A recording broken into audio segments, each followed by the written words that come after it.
سورت کے آخر میں اللہ تعالیٰ نے 4 کاموں کا حکم دیا ہے۔ پہلا کام، فَلَا تَدْعُ مَعَ اللَّهِ إِلَٰهًا آخر، اللہ کے ساتھ کسی اور کو شریک مت کرو، ایک اللہ کو پکارو، اس کے علاوہ کسی اور کو مت پکارو، یہ شرک ہے۔ وَأَنذِرْ عَشِيرَتَكَ الْأَقْرَبِينَ، اپنے قریبی رشتہ داروں کو آپ ڈرائیے۔ حضور صلی اللہ علیہ وسلم کو جب اللہ تعالیٰ نے نبوت عطا فرمائی تو ابتدا میں آپ دعوت دیتے تھے خفیتاً، پھر اللہ نے یہ آیت نازل فرمائی، اب علی الاعلان اوپنلی آپ دعوت دے، پہلے سیکرٹلی دیتے تھے، اب اوپنلی دے۔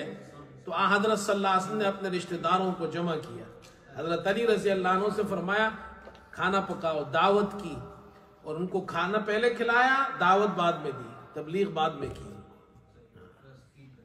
تو ابو لہب نے کہا کہ یہ کھانا کم تھا، سب کے لیے کافی ہو گیا، وہ معجزہ تھا۔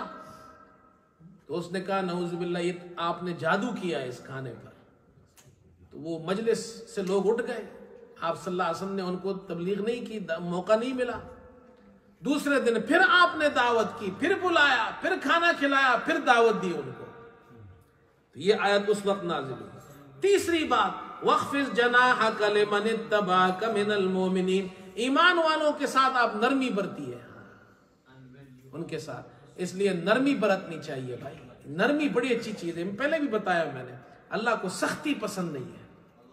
اللہ اپنے پیغمبر سے، حالانکہ پیغمبر تو رحمت للعالمین ہے نا، پیغمبر تو ویسے ہی نرم ہے ایمان والوں، لیکن اللہ ان کو سمجھا رہے ہیں آپ ایمان والوں کے ساتھ نرمی برتی ہے۔ جب اللہ کے پیغمبر کو اللہ پاک یہ سمجھا رہے ہیں تو ہم اور آپ کو نہیں نرمی برتنی چاہیے، خاص طور پر اپنے ماتحتوں کے ساتھ، اپنے جو نیچے کے لوگ ہو ان کے ساتھ نرمی برتنی چاہیے۔ اور چوتھی بات، وَتَوَكَّلْ عَلَى الْعَزِيزِ الرَّحِيمِ، اللہ پر توکل کیجئے۔ یہ 4 کام کامیابی کی 4 کنجیاں ہیں۔